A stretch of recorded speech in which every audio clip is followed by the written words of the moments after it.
perfectionism is the domain of fools. I believe that. I said it myself. This isn't some quote that I got off a book or anything like that. And, well, I think it speaks for itself. I don't think it has to be elaborated on. Sometimes you don't really have to elaborate.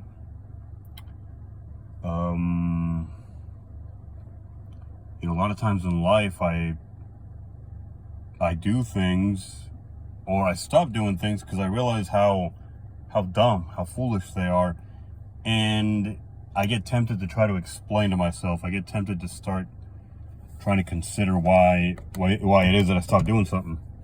When in reality, I don't have to explain anything to myself. I just need to move along and remember the lesson. And that's actually what I'm trying to do by explaining it internally. It doesn't work that way. The real lessons in life are incredibly simple. They are very straightforward, and they don't need explanation. The lessons in life are a lot like a bee sting. Like a bee sting, sorry. I remember I stung my foot one time. I stepped on a bee and it stung me in the foot.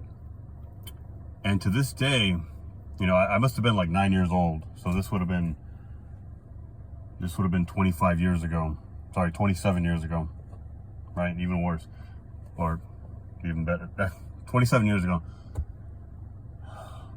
Not once from that moment forth, right, in these 27 years, have I ever had to remind myself or really deeply think or consider about the lesson learned. That lesson was guttural. It was felt, and that's all I needed, and that's what true lessons are. It's like the first time you get punched in the face for saying something you shouldn't have said. And a lot of people today can't relate because a lot of people have been punched in the face. But that kind of lesson, it stays with you, and you don't have to remind yourself of it or think about it at all.